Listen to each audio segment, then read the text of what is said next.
আমি একটা বিষয় কিছুতেই বুঝতে পারছি না।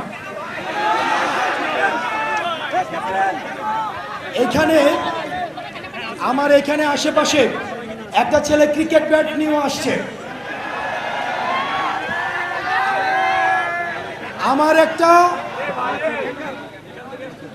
আমার একটা কোচিং সেন্টারও আছে এই পাশে, ওখান থেকে স্টুডেন্টরাও এখানে আসছে। মসজিদ থেকে অনেক নামাজিরাও এখানে আসছে।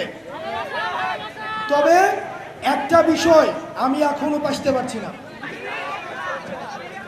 যারা ছাত্র, আপনারা যারা পরবর্তীতে ওসি হবেন, এসপি হবেন, ডিসি হবেন, আপনারা কি কোনো রাজনৈতিক দলের দালালি করতে চান? আপনারা কি আর কোন স্বৈরাচারের পাহারাদার হতে চান? প্রিয় রাজশাহীবাসী, এই অভ্যুত্থানে যারা দাড়ি পাকাওয়ালা মানুষ কয়জন রক্ত দিয়েছে, আর যারা ছাত্র তরুণ তারা কয়জন রক্ত দিয়েছে? যারা সংস্কার কার্যক্রম বন্ধ করতে চান, আপনাদের তরুণদের সাথে বসতে হবে, তাদেরকে জিজ্ঞেস করতে হবে যে তারা আর দাবেদারি করতে চায় কিনা। এই তরুণ সমাজ আর দালালি করতে চায় না, এই তরুণ সমাজ আর দালালি করতে চায় না, এই তরুণ সমাজ দাবেদার হতে চায় না, এই তরুণ সমাজ আর স্বৈরাচার হতে চায় না। সুতরাং যারা সংস্কারের বিরুদ্ধে অবস্থান নিয়েছেন, আপনারা জেনে রাখুন, আপনারা এই তরুণ সমাজের বিরুদ্ধে অবস্থান নিয়েছেন, এই জাঞ্জির বিরুদ্ধে অবস্থান নিয়েছেন। দাড়ি পাকাওয়ালা মুরব্বীরা ফেল করেছে, বাবারা ফেল করেছে, তখন সন্তানেরা রাস্তায় নেমে এসেছে, বাবাদেরকে কাঁধ পেতে দিয়েছে রাস্তার মধ্যে, যে আমি যাচ্ছি, আমার কাঁধে হাত দিয়ে দাঁড়াও। জেল থেকে বের হয়ে এসে কেঁদে কেঁদে বলে, আমার মাসুম বাচ্চারা,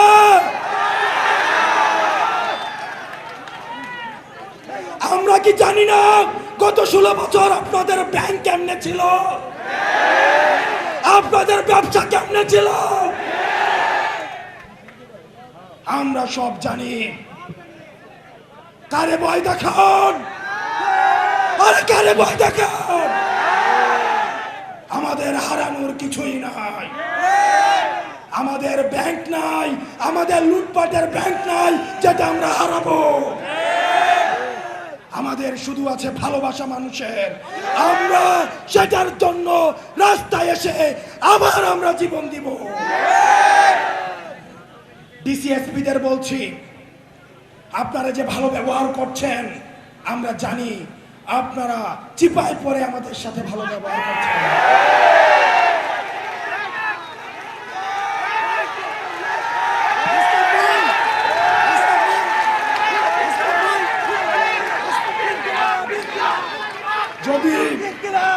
যদি হাসিনার পতন না হতো, যদি হাসিনার পতন না হতো, তখন এই ডিসিএসপিরাই গণভবনে প্রমোশনের জন্য লাইন ধরত।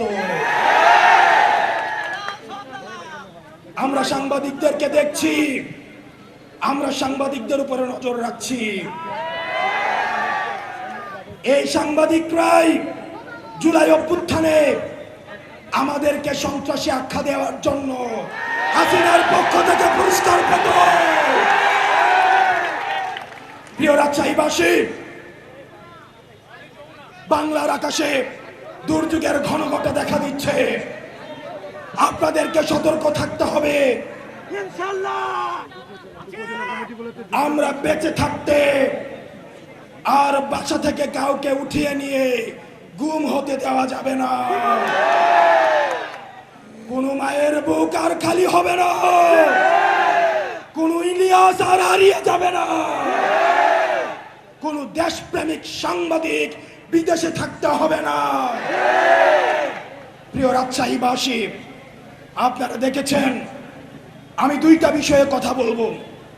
সর্বশেষ যারা প্রশাসনে আছেন, আপনারা যদি ভেবে থাকেন আপনারা ক্ষমতাপন্থী হবেন, আপনারা ভুল করছেন। ক্ষমতা ক্ষমতা আপনারা ভুলে যাবেন না যারা 16 বছরের ডিসিএসপিদের কি পরিণতি হয়েছে, আপনারা ভুলে যাবেন না। এই দিন দিন না, আরো দিন আছে।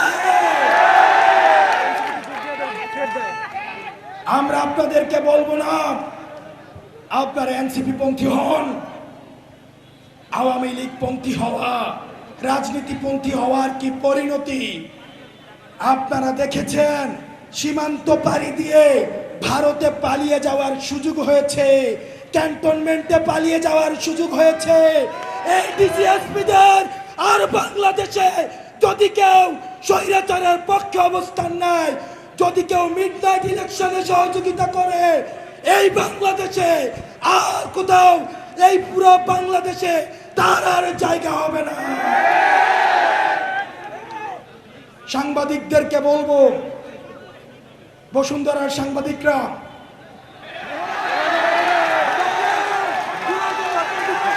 বসুন্ধরার সাংবাদিক খুনি হাসিনার পক্ষে এই বসুন্ধরার মিডিয়া কি বৈধতা উৎপাদন করেছে আমরা ভুলে যাই না। এই বসুন্ধরা গ্রুপের সাংবাদিকরা আবার নগ্ন হয়ে অপরাধের বৈধতা উৎপাদনের জন্য আবার নেমে পেরেছে, আবার আরেকটা একাগারো ঘটাতে তারা ষড়যন্ত্র করছে। রাষ্ট্রের এজেন্সিরা যারা রয়েছেন, বাংলাদেশের যারা গোয়েন্দা সংস্থা আছেন, তারা জানে না বিদেশে বাংলাদেশের বিরুদ্ধে কি ষড়যন্ত্র হয়। তারা জানে না বাংলাদেশের সার্বভৌমত্ব ঝুঁকিতে ফেলার জন্য কি ষড়যন্ত্র হয়। তারা যেটা করে, তারা ক্যান্টনমেন্টে বসে বসে রাজনৈতিক দল খোলে। তারা এই দলের বিরুদ্ধে আরেকটা দলকে লাগিয়ে দেয়, তারা এক নেতার বিরুদ্ধে আরেক নেতাকে লাগিয়ে দেয়। আপনারা বাংলাদেশের গোয়েন্দা সংস্থা, আমরা আপনাদেরকেও দেখছি। আপনারা এখানে যারা রয়েছেন, সংস্কার না হওয়া পর্যন্ত আমরা ক্ষমতার জন্য আন্দোলন করি নাই। এই প্রজন্ম ব্যাট হাতে যে ছেলেটা এসছে, সন্তানকে নিয়ে যে মাটা এখানে এসছে, যেই ছেলেটা প্রাইভেট থেকে খাতা কলম নিয়ে স্লোগানে এসছে, তারা ক্ষমতার জন্য রাজপথে নামে না। সুতরাং সংস্কার ছাড়া, বিচার ছাড়া যদি পথ পরিবর্তনের কোন চেষ্টা করা হয়, আমাদের বুকের উপর দিয়ে গুলি চালিয়ে যেতে হবে। আমরা নির্বাচন চাই, অবশ্যই চাই, তবে সেটা সংস্কার সহ, জুলাই ঘোষণাপত্র সহ। আপনারা সবাই ভালো থাকবেন। আবার দুর্যোগের ঘনঘটা দেখা যাচ্ছে, সেটার জন্য আপনারা প্রস্তুতি রাখুন। ইনকিলাব ইনকিলাব ইনকিলাব ইনকিলাব।